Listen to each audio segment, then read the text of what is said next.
Decision Diaries with Lynn and Jamie.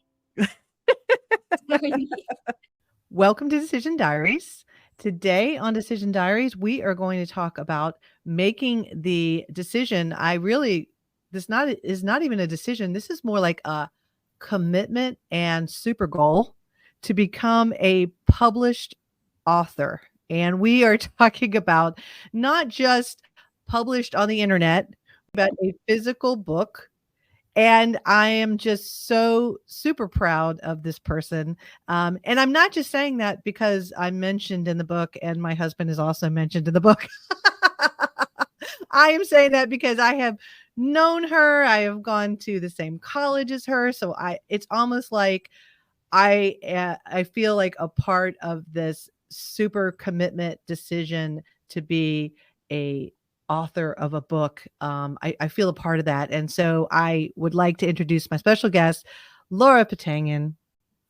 Hi, I'm happy to be here, and you are a part of it, so I appreciate that. And I'll let you lead and go where you want to go, but I would certainly like to use how you and Bruce are in the book as part of an example of why I wrote the book. And oh yeah, absolutely. So I'm starting way back, Laura. I'm starting way back because when I went up to your website and I looked at the dates, I was like, wow, that's incredible. I did not realize that you had really, in a way, started on this journey with your first blog in 2012. And then, it kind of from there sort of starts to evolve. And then you had to go through this journey of how does a person get published and then all of that. So we have a lot to cover, but let's just start from the very beginning. And first of all, you went to University of Florida College of Journalism. Woo woo. So we both did. And it's amazing how all of our careers are so different. So where did this start? Well, the book writing, where did it start, or where did writing start, or what?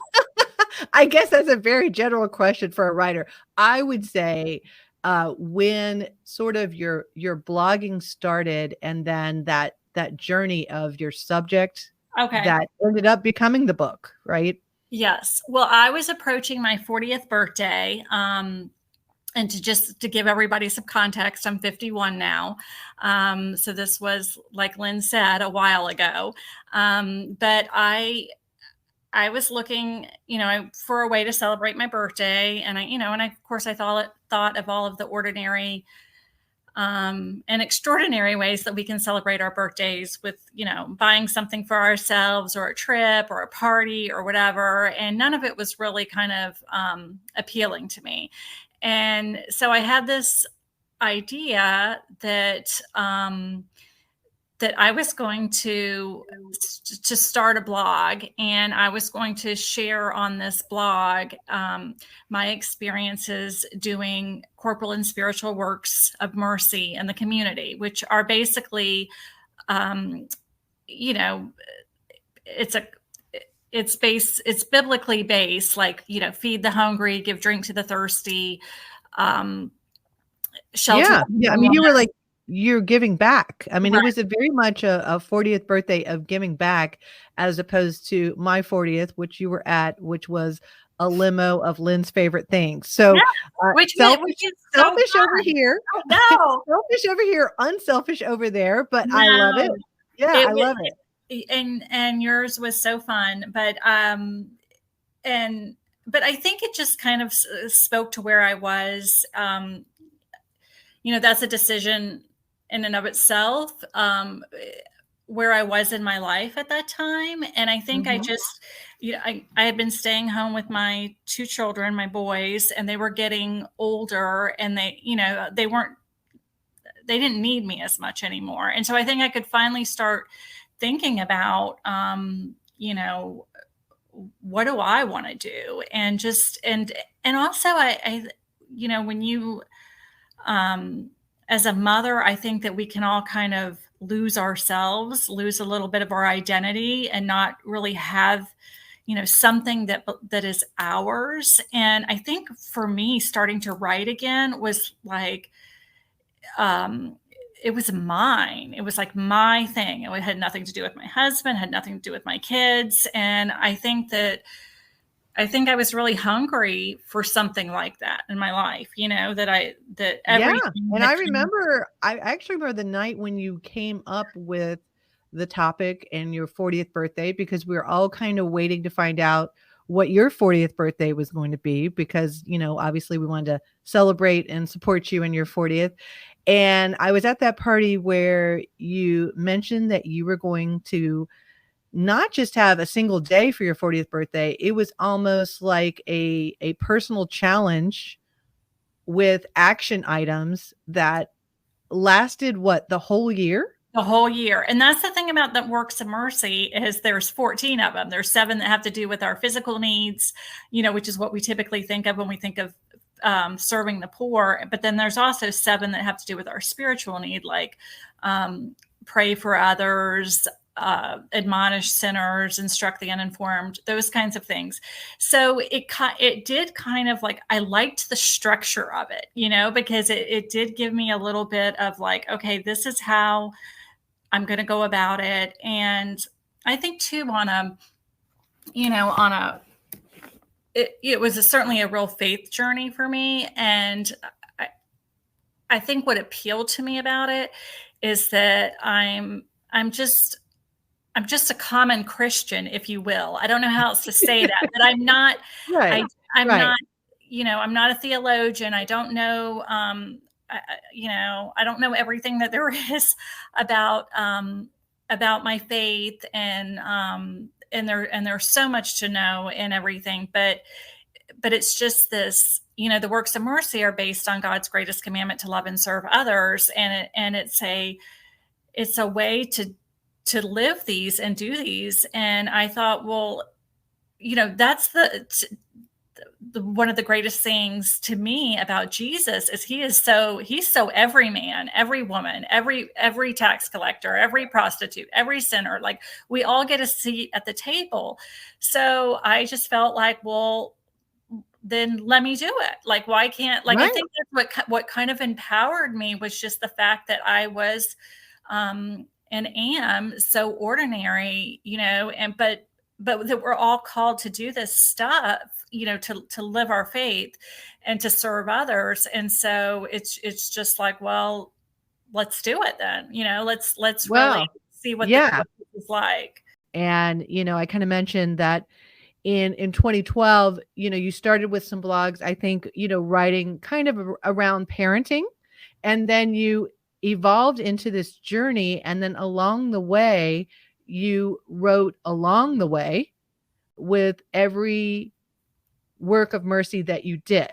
So, you shared that with all your friends and other people. And then of course, it was starting to catch on. And it was one of those things that, you read some blogs and you hear someone's funny story, or like same with podcasts, you listen to a podcast, and the question is, do you leave with something actionable? And so when you were doing these works of mercy, I did feel like I left with some actionable. I think after reading one of your blogs, I think I was a little nicer person right after. And then, they kept coming. You stuck with it. And you stuck with it for a whole year. Right. And along the way, there were a couple of times that I'm sure along the way, there was something on your shoulder being like, why did I sign up for this? Why am I doing this? And then sometimes, we all like to get sort of those gold stars. And unfortunately, in this day and age, we all like to get the likes and the shares and everything. And then at some point, you have to say to yourself, I just don't even care anymore. I'm doing this for me and I'm growing.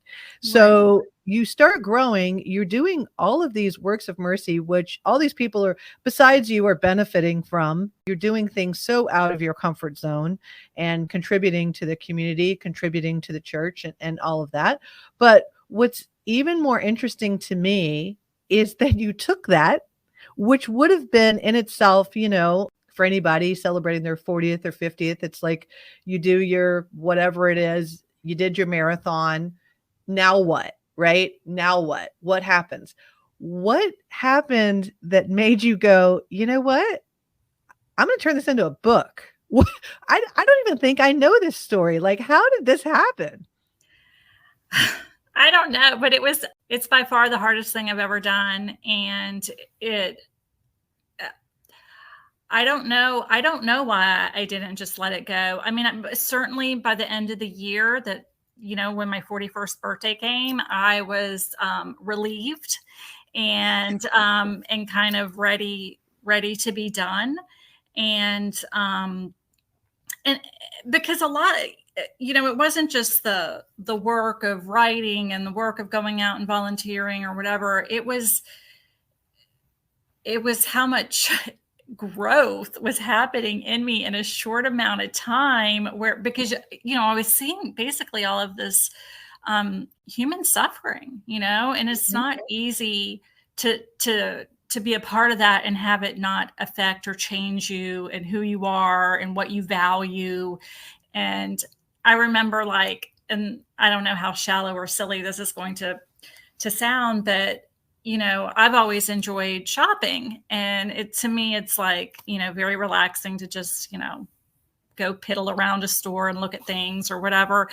And I remember after that year, being in a department store and, kind of looking and touching and all the things I usually like to do, and just feeling nothing. I mean, and I know, for some of you might be like, well, yeah, because it's dumb or whatever, or it's just right. stuff or whatever. But for me, it had always been, and I'm not saying because I'm super materialistic. I mean, but it's just that it was always like something that interested in me. And now I think again, I think I became so much more aware of what was going on in the world and how blessed I am, how blessed all of us are, beyond what we get. Right, beyond what I think we really understand how blessed we are. And so it did change me. And I guess I think, with the book, this is what I learned from doing Works of Mercy. And this is so important. Okay. So yeah. If anybody, if you want to not listen to anything else after this or whatever, this is the most important thing that I found from doing the Works of Mercy for a year. And that was just how important mercy is to all of us, how much it matters that we give and receive mercy, and that we can do this as an organic part of our daily life. We don't have to go volunteer at the soup kitchen. I mean, if you feel called to do that, and you want to volunteer in any kind of capacity like that, absolutely, do that. But I think that I realized how many opportunities there were to just give and receive mercy with people as I went about my daily life. And let me tell you why this matters. It matters because I think so many of us feel like we're not doing enough. I think so many of us feel like we don't matter, that the things that we do don't matter. I mean, think about, again, back to that, being a mother, how often do you ever get thanked for all of the things that you do? And you just, it's hard to, you think like, okay, yeah, I'm raising my children, and of course I love them, and this matters to me and everything. But when you're like loading that dishwasher or that laundry, for the umpteenth time, it's like, you just think like, the drudgery, the drudgery of my life, like, what is this? And so I think if we could be aware of the power that we have to change other people's lives, it's so much more meaningful in our own life. Like if you absolutely can get it, that. And I think the way to get it is because if you think about the times in your life that somebody has shown up for you or been merciful to you and just just how much that matters to you and what a difference that makes. Well, Yes. yeah, it's interesting because you should listen to your inner voice when it tells you to be kind. You know what I'm saying? Right. So I think I had this book that I used to read to my boys. Have you filled up someone else's bucket today? I love that That's book of awesome. filling someone else's bucket, because when you fill up someone else's bucket, your bucket becomes full. When Right. when you're mean or you're judgy or you're whatever, you're taking from someone's bucket, and you actually decrease your own bucket, Right. and decrease someone else's bucket. So we would always I would always read that book, especially if they were fighting with each other. I was like, are you guys taking from each other's buckets? And I would read that book. So I highly recommend that book to try to get your children to be in that mindset. One of the little ordinary things that filled my bucket or whatever, or opportunities I look for, and someone else had kind of passed this on to me, was when you're someplace and you see someone eating alone, paying for their meal. Or I was in a deli, and I've never ever seen the person who normally sweeps the floor in that business office building ever in that deli. Ever. Never see her in the deli getting a drink, never see her in the deli getting a sandwich. And I felt like the moment that I was there, where I was right in line behind her, seeing her get a nice little meal, that I just felt compelled to like step in front of her and be like, I'm paying for this meal. And Yeah. when she turned around and she asked why, I said, because every morning when I see you cleaning the floors, you make my day. Oh, You wave hi to me, and you say hello, and you say good morning, or you say happy new year. right. And I work remotely, and so you may be the only person that I am physically talking to the whole day versus all my Zoom calls. So Right. I wanted I wanted her to know that she was making an impact in her kindness as well. So it's, yeah, of course, this podcast is about you and this journey you went through. And then it's almost like it got to the end of the year and you learned all this about yourself, and you were still like, I'm going to take to the next level. Yeah, because So I what think, did you actually do? Did you like contact publishers? Like what did you actually do to get this on someone's radar? well, what I did was I wrote the book. I Oh, just you wrote it before you reached wrote it out to before. publishers. Um, Oh, I didn't know that. That's interesting. I did, and I Would you did. I recommend guess that? no, Okay. I wouldn't recommend that. But I didn't know how it worked, and so I thought, like, okay, if I want to get a book published, I have to write it. And so I wrote the whole thing. I mean, introduction to the conclusion to everything in between, and then I set out to get publishers. Well, first I tried to get an agent, and so I just would, it's almost like trying to get a job, and you're sending these pitch letters about the book, and you Yeah, what'd you look for? You like Googled book agents? Is I that did, is that what you look for? yeah. Oh, okay. And All right. Well, and some people had told me about some. I mean, I had basically like no writer friends, but but another friend had introduced me to somebody locally that was also trying to publish a book. She's a different kind of writer than I am, but it's still, so she told me about an agent. So, it's a little bit of networking where you could, but again, I didn't have a lot of networking resources. I, they are out there, but I just, again, kind of didn't really get how this works. But I, I basically got no interest from an agent at all. And so, were you emailing or were you calling? no, I was emailing. Okay, and then Um, when you emailed, did you get like a standard no thank you, or did you just get silence? both, Okay. both. Both And are equally painful. I'm not I'm yeah, not saying they're not, but I yeah, think, a form letter coming back at least is kind of like it's acknowledged, yes, but silence is one of those things that you're just like, how long do I let the silence go Following before up. I move on to a different strategy? Yeah. So you didn't hear from an agent. So then your next strategy was to go directly to publishers? Yes, and to me, it kind of like I was like, why do I need a middle person anyway? You know what I mean? Like Right. somebody just publish it. And so I started sending it to. I'm Catholic, and so the book is a Catholic is.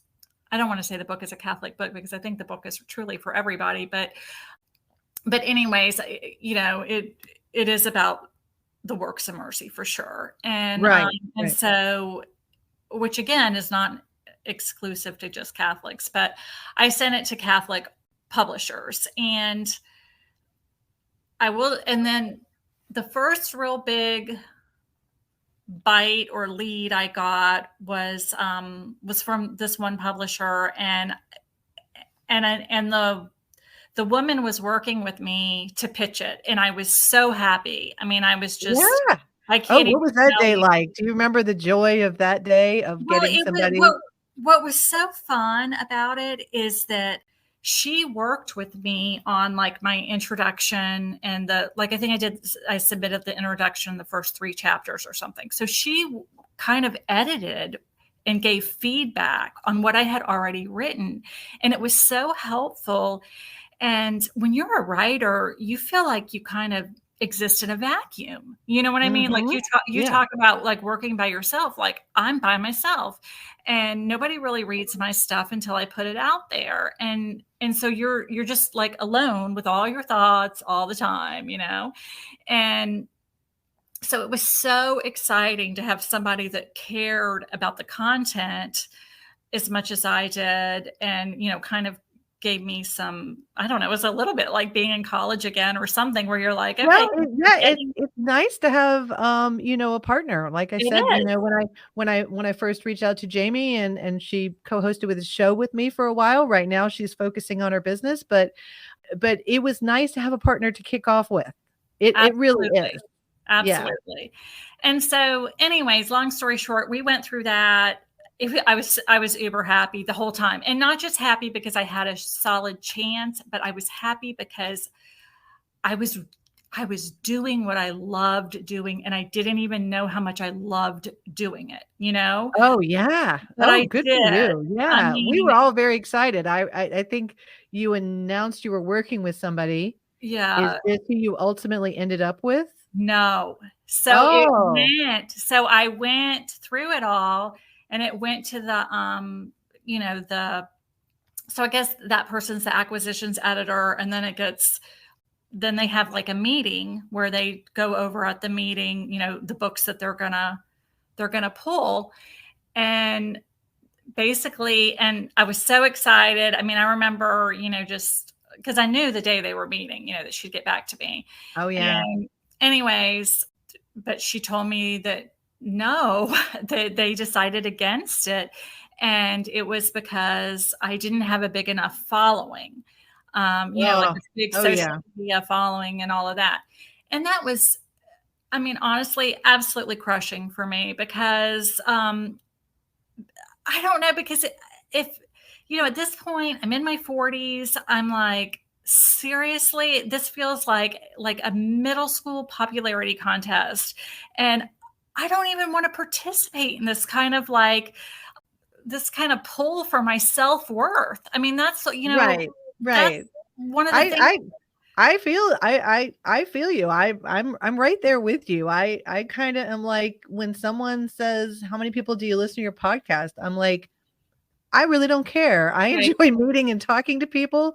Don't ask me that question. right, And the sad part is I'm in tech. I know how to get those numbers. And sometimes I do look at them and then I have to tell myself to stop. but Yeah, being in I tech too, understand. you have to know how hollow those numbers can sometimes be. You know Oh, what I you mean? can work those numbers Oh, yeah. And believe me, I have seen in the tech industry where someone says they 100,000 followers, and I know the exact website they went to grab those 100,000 Right. followers. You can pay for that. Just to let everybody know who maybe is naive on that, you can pay for that.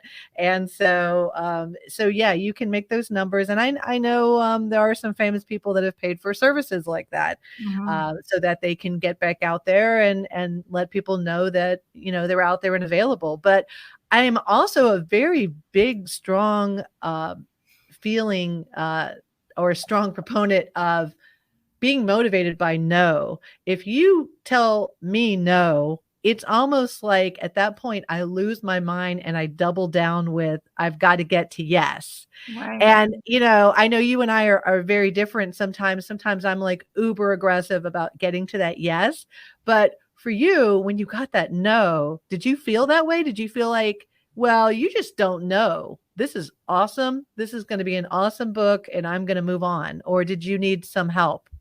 No, I was crushed. I was so sad. And so, especially because of the reason, because I thought like, tell me that it's not written well. Tell me I don't write well. You know what I mean? Like base my grade on something that matters. Right. Don't base it on popularity. You know what I mean? But I get Right, it. Like right. they have to sell the books. But I think Well, I'm sure J.K. Rowling was not asked how many right, followers she had for Harry Potter. I right, mean I mean, they read the book, someone loved the book, and they right, became the representative of her in that meeting with their passion or whatever. And right. so, yeah, I agree with you. Popularity is not the way to go. So Yeah. so you go from there, and when do you go to your next person? So I did keep plugging away at it. I I don't I don't know if I would have ever given up. I don't know what I would have done, but I wasn't. I kept going. And I just tried to kind of get comfortable being rejected. And so then I sent it to the publisher who ended up publishing me, which is our Sunday Visitor. And I got this email back that from the woman, and it basically was, I think it said something like, "Oh, this sounds like maybe it could be a pamphlet, like an No. informational little thing on Works of Mercy or something." And I thought, "Oh my heavens, no!" You know what I mean? And so, Right, right. um, anyways, but it's funny because what happened, and it was very kind of strange to me, but is her and I kept writing I guess because I didn't let it go. Like I kept like writing back Yeah. something else. And I don't know if she was being polite or what, but she would respond to everything. So we went back and forth for like a month with me explaining to her how important the message of this book was, just that how desperate people are for this kind of compassion in their lives, and just the hollowness, like that we live in this world that tells us to be more, have more, do more, it's make more. It's all about like a metric thing, and it's all about more. And Right. my message was like, no, like we chase this stuff. We're taught to chase this stuff. We teach our kids to chase this stuff, to get good jobs and whatever. And we mean well. But the thing is you get there, you get to the and this is what we find when we hit middle age is, that we get to the proverbial place of like, oh yay, I attained it. Even getting this book published, and you think it's going to fill you, and it doesn't. It's Right. fleeting, Right. but the kindnesses that we do for other people, like it may be sound Pollyanna or whatever, but it sticks with us. It sticks with us. And I will tell you, it is the most, if you think about somebody passing away or whatever, to me, it's like the most beautiful stories that come, of little things that they did, oh, so and so did this for me when I was, those are the things that matter. You know what I Oh, mean? yeah, and, Yeah. I do have a shout out to somebody that did one of those. I did speak at her funeral, and the work of mercy that she did for me, and this is going to sound ridiculous, but it meant the world to me, and I was crying when I spoke at her funeral about this, was I had been fired from my job, and I along with her had purchased this life-size stormtrooper, and she met me the following day for breakfast, and she had stolen the stormtrooper from the company that fired me and brought it to me at breakfast. And it was just so simple. It was Yeah. just so simple. But it was like she was almost telling me, since you left the building, like we a part of all of us have left the building. Everybody that, reported to you and everybody that worked with you is going to miss you, and they're not going to keep that stormtrooper. Right.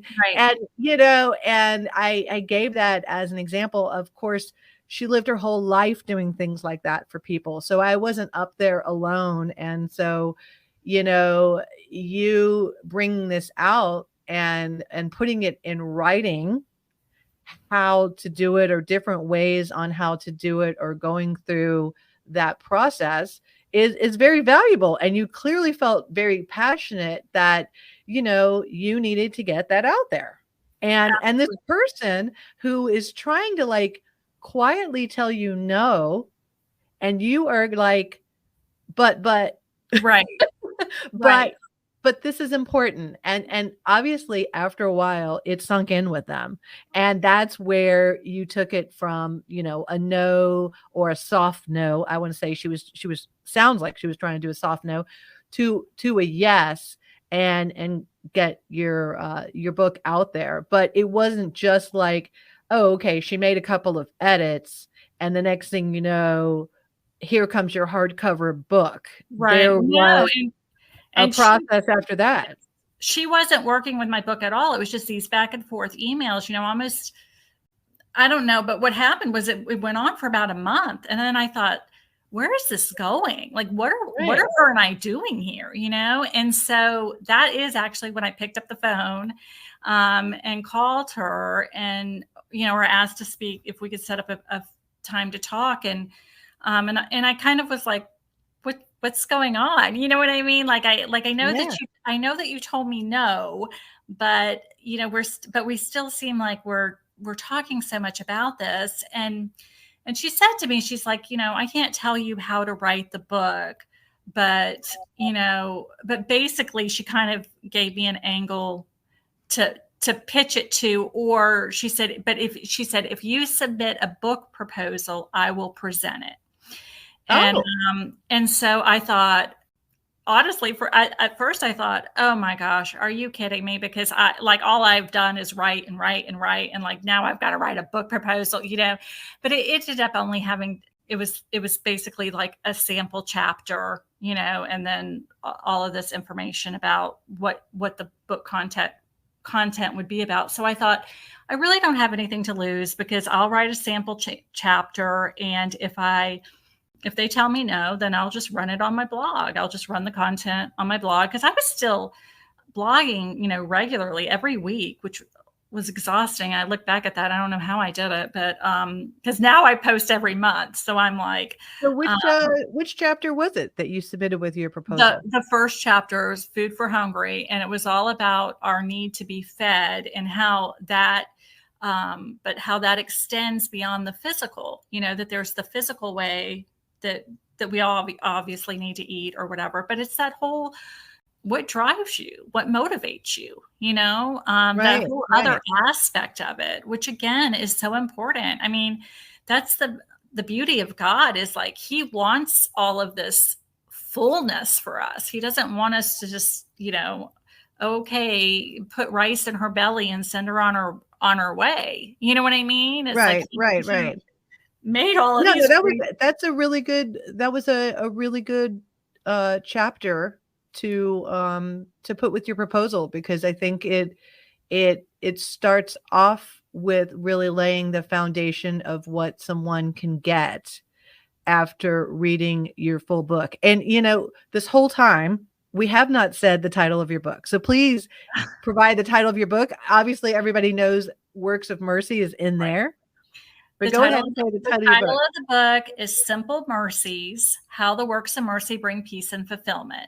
But really, you just need to remember Simple Mercies. And that really is the crux of it, because it doesn't have to be big, and these small things, they matter so much. And again, I think that they feed us both ways, that it's in giving and receiving. And so let me just segue now into what I said, like Lynn mentioned at the beginning of this podcast, that her husband and she are mentioned in the book.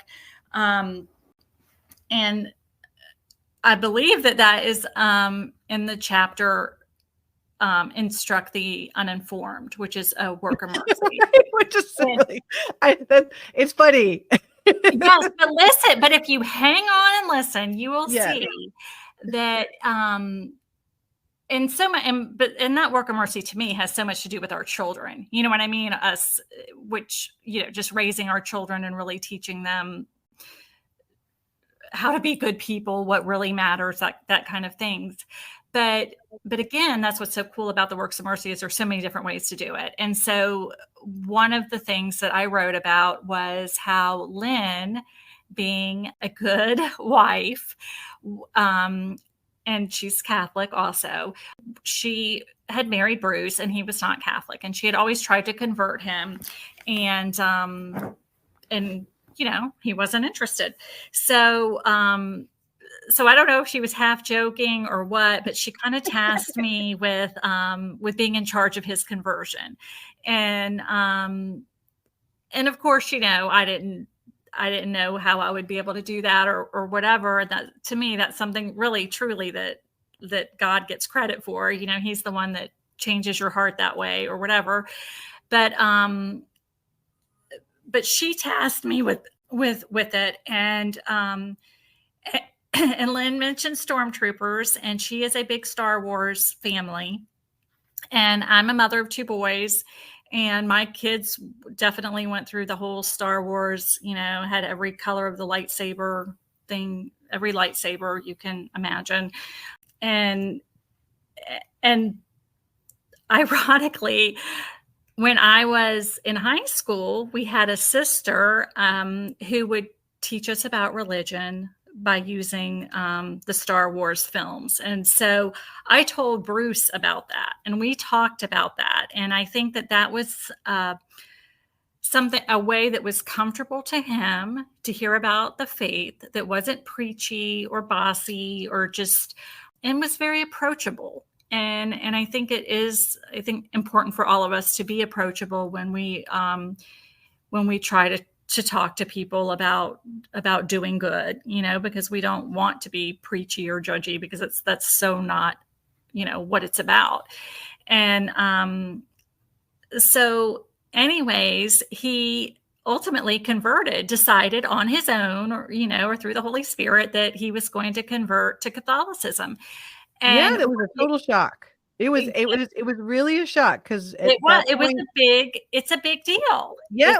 At that point, our kids were going to Catholic school, and I had completely backed off. I think the only time I did a really hard line was, when we first got married, and he said, I'm Methodist, and I said, I'm Catholic. And he said, oh, we come out Episcopalian. And I was like, no, I'm Italian Roman Catholic. So I come out Catholic. I don't know what you come out. And then he was like, well, I'm going to stay Methodist. And I said, fine, that's fine. Yeah. And then, here you come along, and like I said, you approached it in a non-preachy or demanding way, that only somebody who's not married to the person, right, exactly, or, part of some sort of, what do you want to call it? Somebody in the church who meets new members or something like that, a complete stranger walking up to them. Instead, you were kind of like a warm lead, and you're coming around the time that you were going through these works of mercy. So it just kind of seemed to all fold together. And of course, Right. we have a signed copy of your book, and it's very exciting. And when it came out, to hear about his journey and your journey with him is the best chapter in the book, as far as I'm concerned. Right. Well, and let me finish, because I know Yeah. you didn't love being included in the Instruct the Uninformed chapter, but that's where it goes both ways, because by having this opportunity, so Bruce, when he decided to convert to Catholicism, asked me to be his RCIA sponsor, which means we had to go through, these Saturday classes, and spend our mornings on, several hours every Saturday learning about the Catholic faith. And as a lifelong Catholic, it was so educating to me to sit in there and learn about my Catholic faith, as an adult, because again, I was a cradle Catholic, went to Catholic high school and grade school and all of that. And, I don't know, I probably could write more about what I didn't learn about the faith than what I did learn about the faith, just because, Is that the truth? there's so much to learn, not because I didn't Yeah. have great teachers or anything like that. There's just so much to learn. And so, so again, it's that whole in giving we receive, kind of thing. Like I'm instructing Bruce in the faith by, following him through this, but really I was the one that ended up getting, just as much instruction for sure, as he did. So I think that's a real good example of something. And again, it happened as an organic part of daily life. It wasn't like, oh, I'm going to set out and go and be somebody's sponsor or go convert somebody to Catholicism or something. But it's just, I think so much of serving others is just having that openness and willingness to do it. I mean, I could have just ignored you, Lynn. I mean, there's lots of things you say. Well, yeah, I mean, people can try. I imagine they do try, but yeah. And in the irony of ironies, the first time that we went to Italy 1 year after we were married, my husband tried to go into the Vatican wearing shorts, and he tried to skate around the Swiss guards, and he was caught by the Swiss guards and ended up walking away with the other husband, who was rejected by the Swiss guards, and they went and had a beer. To fast forward, we just went, to Italy, family vacation with our boys. And, my husband was let into the Vatican, and the big joke in our family was, well, before you weren't a member, and now you're a member. No, but this time he wore pants. So just a little lesson to everybody that, he learned from the first experience. Yes, we all have to wear pants. We have to wear respectful clothes. So we were very excited. I think everybody was very excited about the fact that you got your yes and you got your book, and then you had a great book signing, and, you continue to write and to blog, and you have a website to constantly reinforce your message. And, I think this really comes down to following your passion and your own personal self-discovery, and, and things will just kind of work out. In another podcast, we kind of talked about, getting into, modeling and that type of stuff. A lot of rejection out there. And it's one of those things that, as you're going along and you hit that first wall, then you find out what you're made of, and whether, that passion can get you through that first wall and that second wall.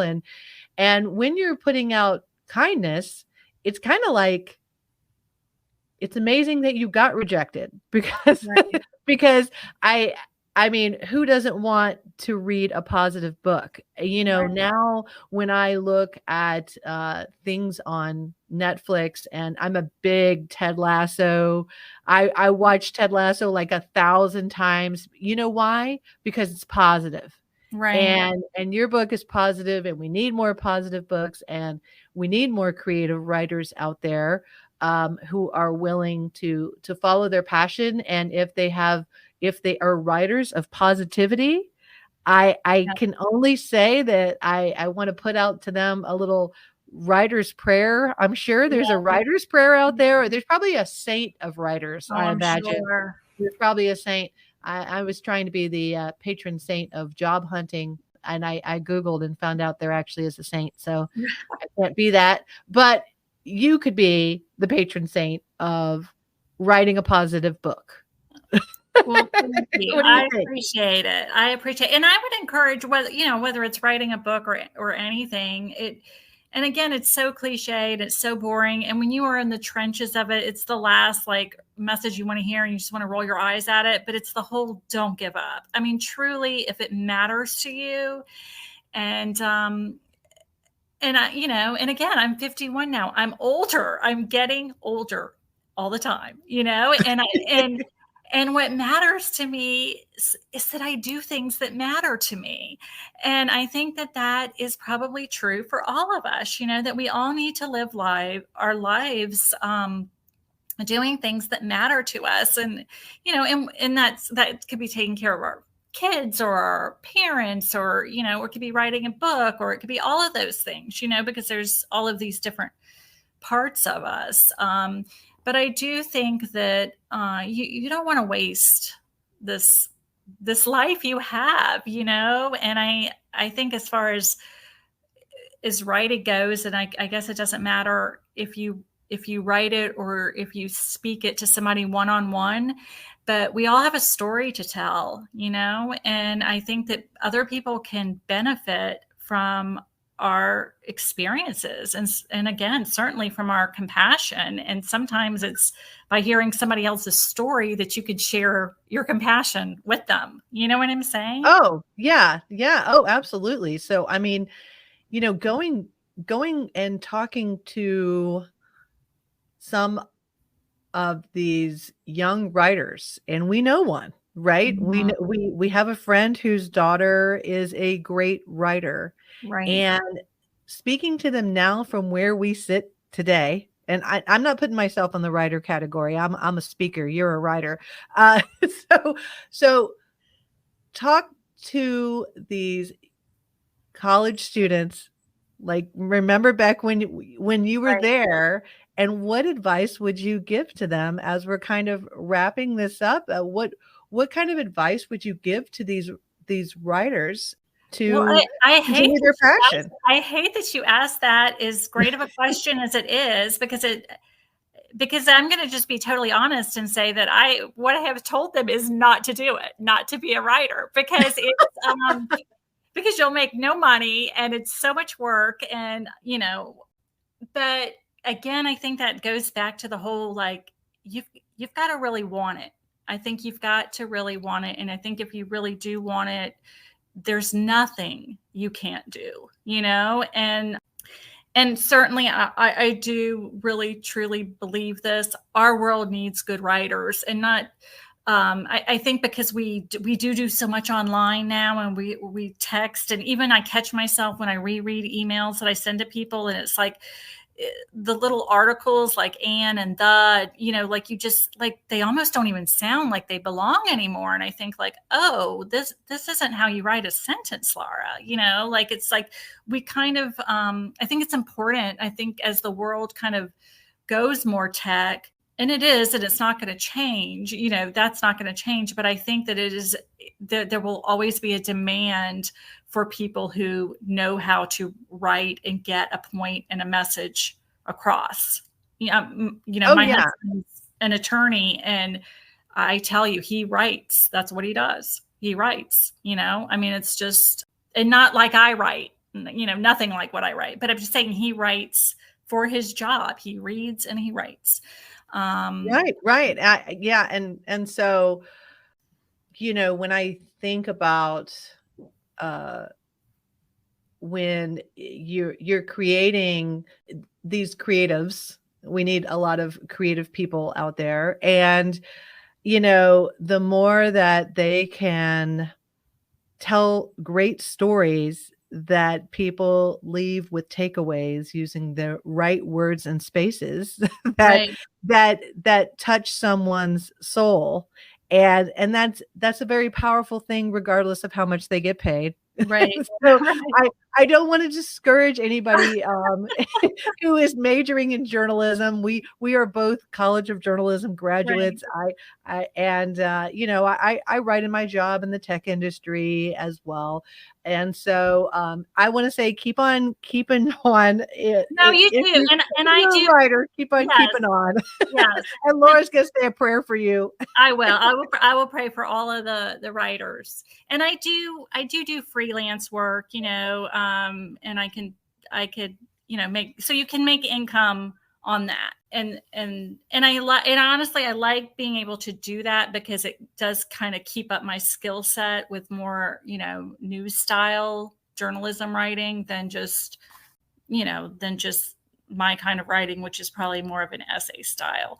And so there are ways that you can make an income with it. I think that you probably just have to be super diligent about, marketing yourself. I mean, as much as I hated that message from that first publisher about, being popular, I think basically all professions kind of boil down to sales, being able to sell yourself. Yeah. Yeah. So that is a great takeaway. I mean, just kind of summarizing some of the things that I've learned listening to you on this podcast. You've got that pitch. You may not necessarily have to write the book in advance of the pitch. Right. That's an interesting kind of look back. And then again, finding somebody that feels the same passion and understands your pitch and can present you in front of, those decision makers. And, now with the internet and tech, if you want to put more pressure on those decision makers, then unfortunately you're going to need a following. And so, writing some smaller items and maybe getting that following so that you can explain that on your pitch is probably going to help you. And I think these kids coming out of college know that. They Right. know that. We're learning that at our Yeah. age, but these kids have it down. And so I just want to wish for all writers out there that we hope that you are successful. If you need to reach out to anybody and ask questions, Laura's your girl. So tell us where they can find you. Well, I have a website. It's my name, laurapatangan.com. It's Lara. My parents omitted the U.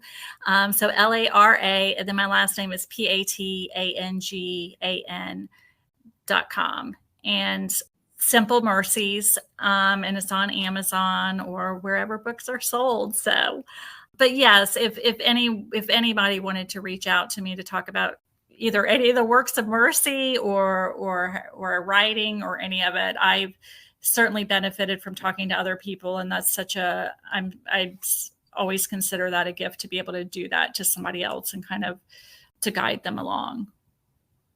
Well, thank you so much for coming on this podcast. Thank you for converting my husband to gold.